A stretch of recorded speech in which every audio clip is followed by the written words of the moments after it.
I would say, like, as you grow and you start to bring on more staff and you start to put people in leadership positions, just be really careful not to like make your structure too complicated. Like, if you've got 30 people on staff, you don't need someone like 3 or 4 layers removed from you as the owner of the company.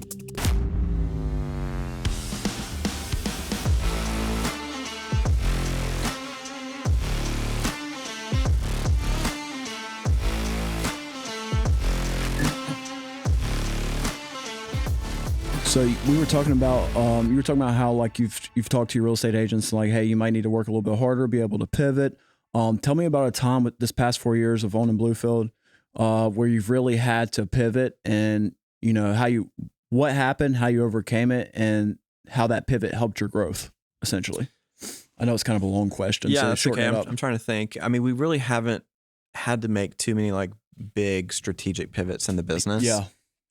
You know, because our focus is really just the bread and butter residential sales. Like, as a company, we don't have any specific niche. Like, we don't focus on luxury. Yeah. We don't focus on, you know, like anything specific like that. So, you know, our business just kind of goes where the market goes. Yeah.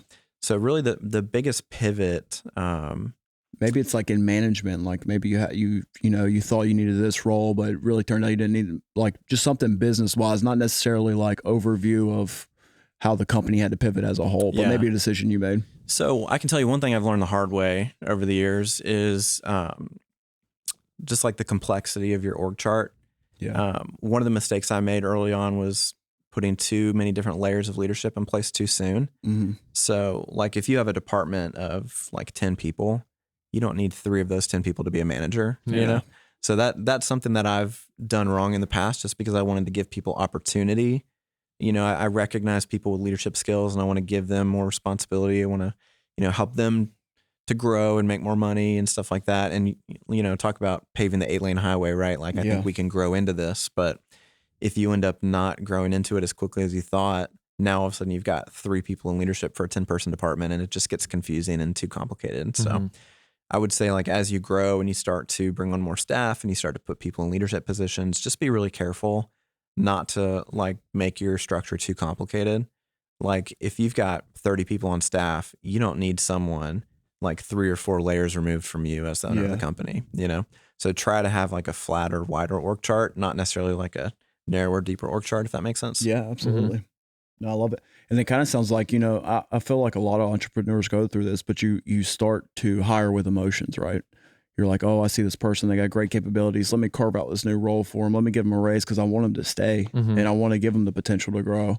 Yeah. But that could be just as detrimental as not hiring them, right? Because now you're tying up cash flow that could have been used for growth. Yeah. I mean, we've done that. Sometimes it's worked out and sometimes it hasn't. Yeah. You know, like we've been interviewing for a particular role and we've got 2 people we really like. You know, like, how do you just pick one? Yeah. And we've made the mistake of, well, let's hire them both and just figure out what we're going to do with this other person. Yeah. Sometimes that works out well and sometimes it doesn't. So just chalk it up as business. yeah. Exactly.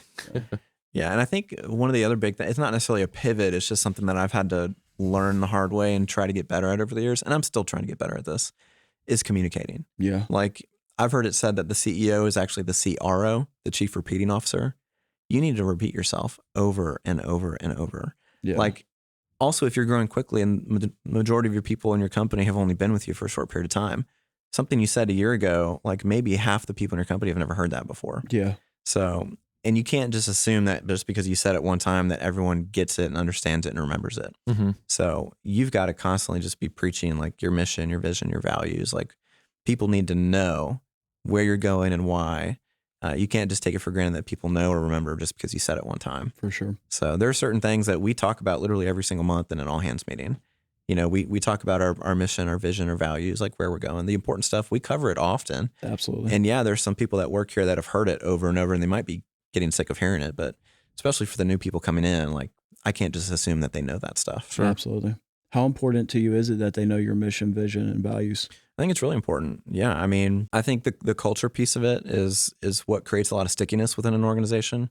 You know, especially newer generations nowadays, people want to work for a company that they align with. Yeah. You know, they feel like they're part of something bigger. They're making a difference. They don't just want to punch a clock and work. Yeah. You know? I think real estate is such a cool, like, fascinating industry because it's like essentially, well, really it comes down to really any sales, but essentially you own a business without owning a business, kind of, right? Mm-hmm. You mean as a real estate agent? As a real Yeah. estate agent, Yeah. So we've got W-2 staff members, but then all of our real estate agents are 1099 independent Yeah. contractors. Mm-hmm. Yep. So they are essentially business owners. And it's kind of like being in business with a franchise because you got the support system behind you to back you up. Yeah, I think the one thing I really like about it is just how competitive it is and how many agents there are. So that really does drive creativity, like because you're trying to figure out, okay, what can I do different? What can I put out there that's better than the next guy? I don't want to just do typical market updates. I want to do a little bit better. What videos can I do that are a lot nicer? And that really drives like the competitiveness, and I love that part of it, really. Yeah, real estate is competitive. It's such a unique industry too because we cooperate with our competitors. Like there's typically two agents in every real estate transaction, one with the buyer and one with the seller. And so what I see a lot of agents do is they kind of get like ultra focused on, I need to win. I need to have the leg up. I need to fight for my client, which is good. Those things are good, but you don't want to do that at the expense of like your reputation or your relationships with other agents in the industry. Sure. Because if you're just really, really difficult to work with, maybe 6 months later you have a different client that's interested in that agent's listing, and are they going to want to work with you again if you made the transaction really difficult? So yeah, I love working with other agents. I think Yeah. that's like one of the coolest things, and like I like to see when they see something different. Like I've been going to all of our showings lately and meeting them there or getting there before them, turning all the lights on, putting music on, and then I'm there and I just open the door, welcome, here's my card, to the agent, and if you need anything, I'll be right outside to answer any questions. And then usually they are, we have questions right off the bat, and then I'm there to send CCRs right away, things like that they want. So that really goes a long way because they want to work with me. So when they see my name on something, they're like, oh, I can't wait to work with him because he's going to do these things that most agents aren't doing, you know, like setting up open houses, doing all those things that are a little bit more detailed, Yeah, I mean, going the extra mile and just treating people with respect, goes a long way. I mean, your reputation is everything in this business, but just in business in general. Yep, sure. Do you know what the total sales volume for Greenville was last year overall? That's a in the good real estate question. market? No, I'm not sure. Yeah, Yeah, I'm not sure either. I'd have to look. I know that it was down slightly from the year before. it was. Mm-hmm. Yeah, and I think it's going to be the trend this year again too. I think for 2023, like in our overall MLS, I think there's going to be fewer transactions and slightly lower volume. Yeah. And I think there are going to be agents getting out of the business this year. Honestly, Yeah, sure. yeah. I mean, we Definitely. have a lot of real estate agents. 5,000. Yeah, 5,000. 5,000 Yeah, just in the in Greenville Greenville. MLS. Yeah. And Is there's that- only like 75,000 people in Greenville. So you're talking about like 15-20% of people are agents. What? I think way. there's like close to 1 million people in Greenville County, right? I have to No. look. No, I think it's Is it 500,000? Not even close. It's like really low. It's like 300,000. Yeah. Charleston has the highest population. It's like 500,000. Yeah, Greenville City is like I'm thinking of the 75. county. But we're County is supposed only to- like 300. On the next 2 years, we're supposed to gain 220,000 people in population. 'Cause I know Horry County's bigger, Charleston's bigger. And I know, like, I was like, man, that's pretty crazy to think about that 5,000 agents are, Yeah. like, it's everybody and their brother's an agent, Yeah. That's I went to insane. that MLS orientation. There had to be 45 people there. Wow. So it's crazy how many more people are coming in. So Yeah, I mean, there's a lot of people who have their real estate license. I Yeah. mean, like I said before, it's very low barrier to entry. It's very glamorous on TV. People watch House Hunters and they think it'd be a fun job, and they don't realize it's a grind. Yeah. It's a lot of work. A lot of perseverance. And you have to be willing to work at all hours of the day, right? Essentially. Yeah, you're basically Yeah. on call all the time. I had to do yesterday. I had to go. I was working contracting, and then I had a call that 2 people wanted to see a house. So I had to drop what I was doing, change, run home, get my stuff, go to the opens, wait there. And then the one guy was like 2 hours back from the other one, so I just had to sit there and wait. Oh And my like on a gosh. Sunday at 4 or 5 o'clock, I'm like, here I am. Yeah. It's like, but it's what you got to do, and you keep driving forward. And I think that's what drives it. Yeah.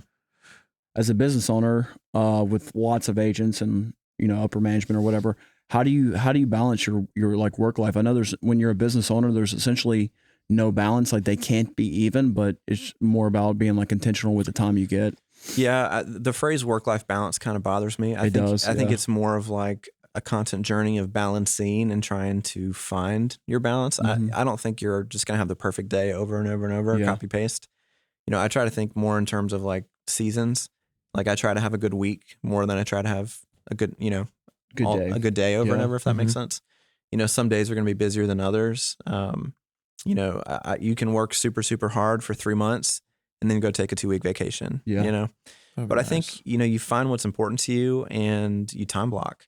So, I mean, even thinking back to like my first or second year in the business as a real estate agent, as I was just getting started and building the team, I was working 70, 80 hours a week, but I still made time for the things that were important to me. So I still took my daughter to school every morning. I was still, at dance practice every Thursday at 2 p.m.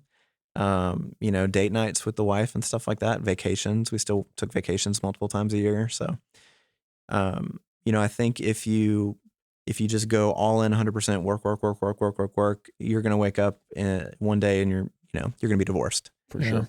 Or, you could have a very successful business, but at the expense of your health, like either your physical health or your mental health. So I think you need to have a holistic approach of like all these different areas of my life and what do I need to do to make sure I don't drop the ball here?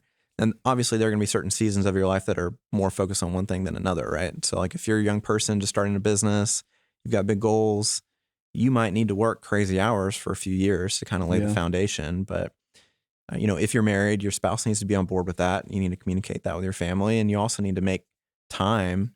You can't just say, "Hey, I'm going to go work and then I'll see y'all in 3 years." Like that's not going to work. No. Yeah. So even in the midst of that craziness, you need to make time for your family. And time blocking is very intelligent. I mean, to be intentional with your scheduling and make sure that you put certain things like family time and personal time in those schedules is really important. Yeah, and being intentional about like eating healthy and stuff like that. Like I'm so bad. As a real estate agent, it's tough because you're on the road all the time. Yeah. Like my first year as an agent, it was a lot of fast food, because you're just running all over the place in between appointments. But, I got to the point where I would have like a basket of like healthy snacks in the backseat of my car and bottles of water and stuff like that, in a cooler. You just got to, if something's important to you, you got to find a way to make it work. So for starters, one of the things I was going to ask is a lot of these brokerages are switching to the 100% commission. Is that something that you guys are offering with CAP? And then do you see that brokerage is going to kind of hurt your brokerage and make you have to change?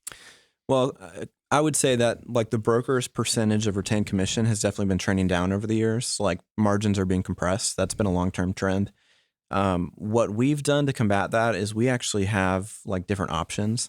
So at a lot of real estate companies, it's like, this is it, take it or leave it. We actually have like 3 different plans that our agents can choose from: bronze, silver, gold. Okay. So we do have a 100% option. We have different options based on what they want from us.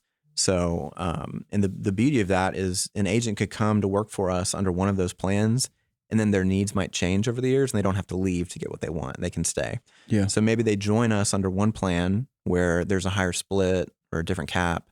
But then, several years from now, maybe they don't need our leads anymore. Maybe they don't rely on our coaching as much, or, they don't need our marketing or different things like that. They can switch to a different plan where they keep more of the commission and they're just getting less services from us. Okay. So we've got those different options, kind of like a menu that our agents can choose from. That's that way we're interesting. giving them I like options. that. Yeah, that's smart. Love it. Well, I guess one of the most popular ones for a real estate agent is like, where do you see the market going? And let's stay specific to Greenville. Yeah. I mean, I'm a big fan of the Greenville market, like the Southeast in general. If you look at how different parts of the country have reacted just like the last 6 months to the market change, the Southeast has been very insulated. I think it was last month, NAR did a study and they released a report of like the top 10 markets in the country to watch. And all 10 of them were in the Southeast. Yeah. And the Greenville Metro was number 5 on that list. Yeah. And that was based on job growth, population growth, and different factors like that. We're still an affordable market relative to other parts of the country. Yeah. We have really good economics. We're very business friendly. A lot of people are still moving here. So even if some parts of the country are getting hit pretty hard, I think we're going to be pretty insulated. Prices in Greenville have been pretty flat the last 6 months, whereas, places like Austin, Texas, or, California, New York, a lot of those places have seen prices actually drop. Yeah. Wow. Tremendously, right? Yeah. In some markets, prices are down like 10%. I didn't know the Texas market Yeah. was doing that. I thought they were kind of. So it varies from city to city. Like Austin specifically, a lot of these cities where there was very high hedge fund activity, like in 2022, I think 45% of the single family homes that were bought by a hedge fund.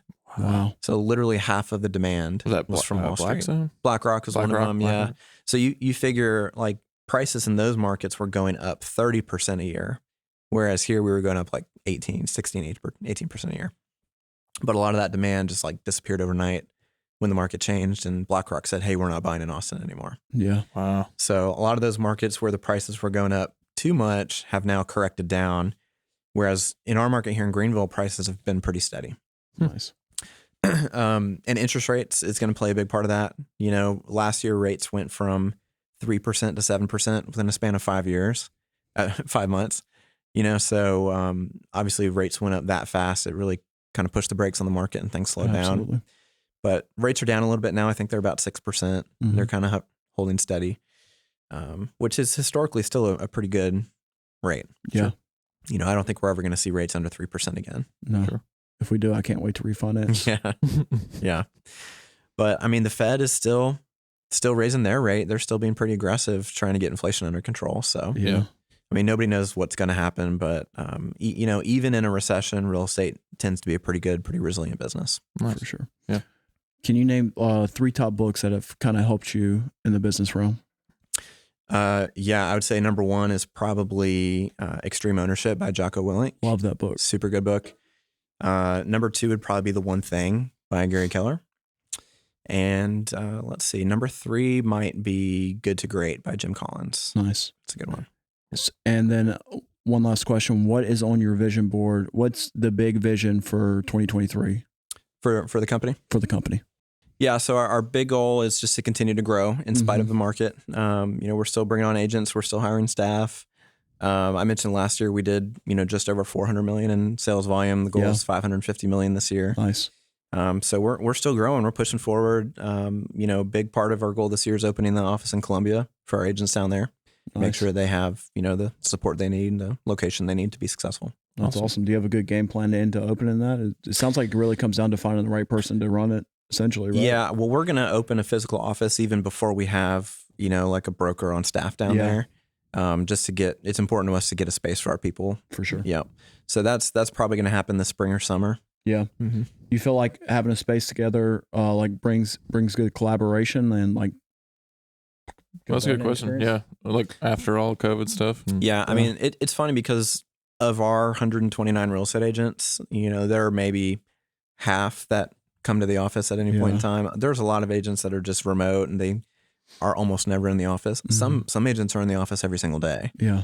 So, you know, when we get the office open down there, some people might never use it, but they're going to be maybe half of our agents that use it all the time. For sure. I've made a resolution to go to the office at least once a week. I've gotten comfortable with not ever going, but like now with the baby, I'm like, I got to get out of here. I need somewhere to go. I guess I got one more question too now. Do you find that the more successful agents, are they working remote or are they working in the office? Do y'all kind of track that metric or no?